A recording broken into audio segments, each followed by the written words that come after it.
On va écouter le procureur de Paris, Rémi Hetz, qui prend la parole actuellement pour... Hier, voilà, je vais vous le donner à entendre. Dit des Gilets jaunes. Comme vous le savez, les services de police ont interpellé plus de 1000 personnes à Paris.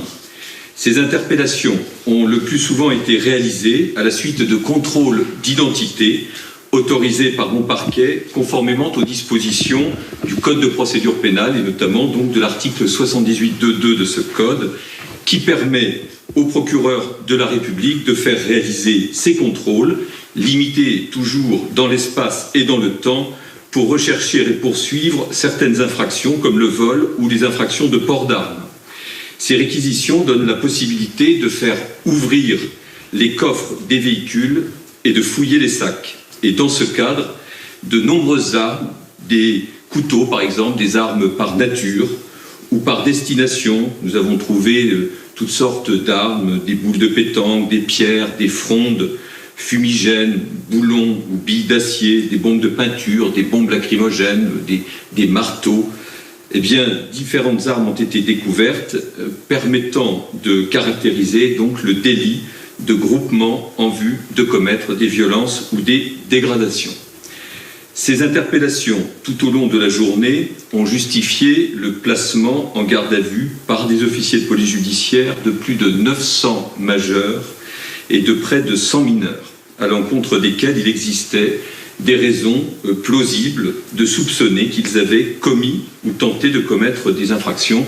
Ce sont les termes de la loi donc, qui précisent les conditions du placement en garde à vue. Et donc le délit qui était visé le plus souvent était celui que je viens de citer, le délit de groupement en vue de commettre des violences.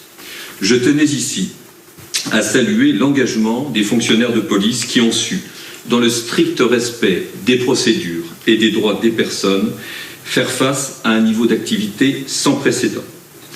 Les profils des personnes interpellées sont très proches de ceux déjà observés la semaine dernière, majoritairement des hommes âgés de moins de 40 ans, pour la plupart sans antécédents judiciaires, venus de différentes régions de France, de l'Est comme de l'Ouest. Parmi eux, des profils plus marqués, issus manifestement de l'ultra-droite ou des rangs de l'ultra-gauche. Et par ailleurs, mais interpellés comme la semaine dernière, plutôt en deuxième partie d'après-midi, plus tard dans la soirée, des profils d'hommes plus jeunes, mineurs pour certains, motivés souvent par une volonté d'appropriation, par la volonté donc de piller des commerces. Dès hier, pour répondre donc à ce défi majeur de prendre en compte un nombre aussi important de gardes à vue, j'ai mis en place au parquet de Paris un dispositif adapté, reposant sur la mobilisation de magistrats et de greffiers supplémentaires afin de pouvoir suivre l'évolution de chacune de ces gardes à vue dans les conditions vraiment optimales. La section de permanence du parquet de Paris, pour vous donner une idée, elle mobilise habituellement 5 magistrats le week-end et hier, nous étions 15 magistrats présents physiquement et aujourd'hui 25, assistés de greffiers dont le nombre a également été doublé. Et nous nous attacherons à apporter une réponse pénale à chacune de ces procédures, une réponse adaptée à la gravité des faits constatés, aux circonstances de leur commission et à la personnalité et aux antécédents, ou parfois à l'absence d'antécédents, de leurs auteurs. Ce travail est actuellement en cours. Des réponses rapides, associant fermeté et pédagogie, donc sont et seront mises en œuvre.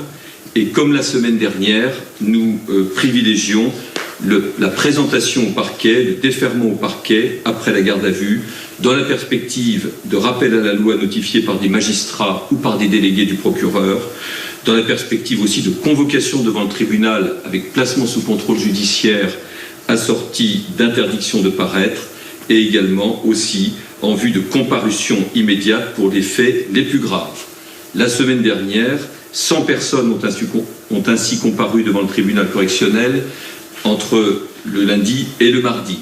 5 audiences supplémentaires avaient été créées Et le président du tribunal m'a confirmé que ce dispositif était reconduit donc pour lundi et mardi, augmenté même par la création d'une audience supplémentaire.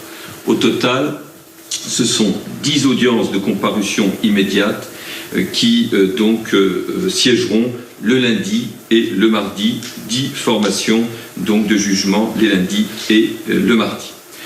Compte tenu du volume de présentation en justice, un certain nombre de prévenus domiciliés dans les départements de la Petite Couronne seront orientés vers les tribunaux de Nanterre, Bobigny et Créteil, en accord avec les chefs de ces juridictions. Plus de la moitié à ce stade des procédures a déjà fait l'objet d'orientation, donc de décisions prises par les magistrats au vu des comptes rendus qui leur sont faits par les officiers de police judiciaire, et plus de 120 personnes ont déjà été déférées aujourd'hui, ici au tribunal de Paris. Nous aurons un bilan beaucoup plus précis sur les autres orientations qui restent en cours dans les prochaines heures. Comme j'ai déjà eu l'occasion de le dire publiquement, mon parquet est pleinement décidé à ne pas laisser impunies les exactions commises à Paris en marge de ces journées. On ne peut laisser accréditer l'idée, penser qu'il est possible de venir tout casser ou commettre des violences très graves le samedi en rentrant chez soi tranquillement, sans être inquiété et sans avoir de comptes à rendre à la justice. Je pense notamment à toutes les personnes qui sont victimes de ces faits, qui ont été victimes de ces faits, notamment par exemple aux commerçants qui ont vu leurs vitrines détruites, leurs magasins saccagés.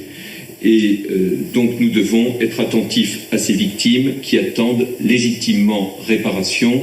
Il faut que justice passe et nous ferons tout ce qu'il est en notre pouvoir pour qu'il en soit ainsi. Pour les faits des samedis précédents, nous avons ouvert un certain nombre d'enquêtes visant à identifier les auteurs de violences, de vols ou de dégradations. Au-delà des interpellations du jour même, des enquêtes donc se poursuivent. Certaines de ces enquêtes ont d'ores et déjà connu des avancées notables. Et je voudrais vous en communiquer les premiers résultats pour les faits qui, sûrement, ont le plus marqué dans l'opinion. Par exemple, le vol de ce fusil d'assaut HK G36 qui a été dérobé dans un véhicule de police. Un individu soupçonné d'avoir participé à la commission de ces faits a été interpellé le 5 décembre, présenté à un juge d'instruction le 7 décembre, 2 jours après, donc dans le cadre d'une procédure d'information judiciaire ouverte par mon parquet, des chefs de tentative d'homicide volontaire sur personne dépositaire de l'autorité publique, vol avec violence et infraction à la législation sur les armes. Il a été mis en examen et placé en détention provisoire.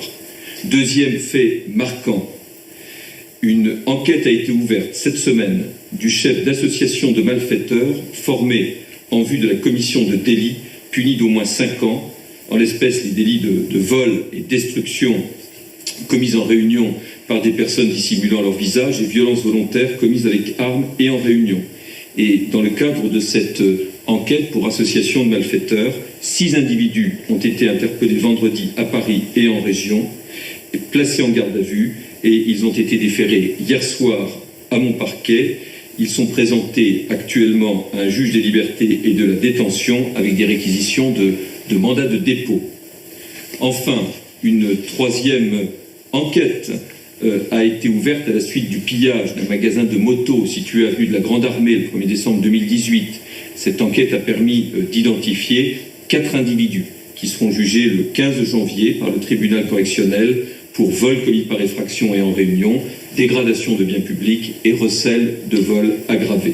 3 d'entre eux ont été incarcérés dans l'attente de cette audience. Le 4e a été placé sous contrôle judiciaire avec une interdiction de paraître à Paris.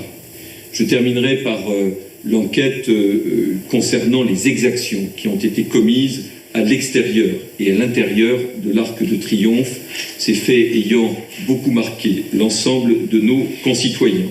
Cette enquête a permis d'interpeller 13 individus qui ont été mis en examen par un juge saisi d'une instruction ouverte là aussi pour différentes infractions, dont participation à un groupement en vue de commettre donc des violences ou des dégradations, dégradation d'un monument classé en réunion et vol et recel de vol. Un 14e individu a été mis en examen aujourd'hui par le juge d'instruction. Il y a eu plusieurs incarcérations dans ce dossier et mon parquet a requis le placement en détention provisoire de ce 14e individu. Il est probablement en tout cas il est soupçonné très fortement d'être l'auteur du principal graffiti apposé sur la façade du monument. Voilà, mesdames et messieurs, pour vous dire que, au-delà des interpellations, au-delà de toutes ces orientations que nous donnons aux très nombreuses gardes à vue qui sont prises, en veillant à l'individualisation de la réponse, eh bien, au-delà de ce travail, des enquêtes se poursuivent par la police judiciaire pour élucider les principaux faits de violence et de dégradation commis durant ces derniers samedis. Mon parquet poursuivra ce travail d'investigation et d'enquête avec toute la détermination nécessaire. Je vous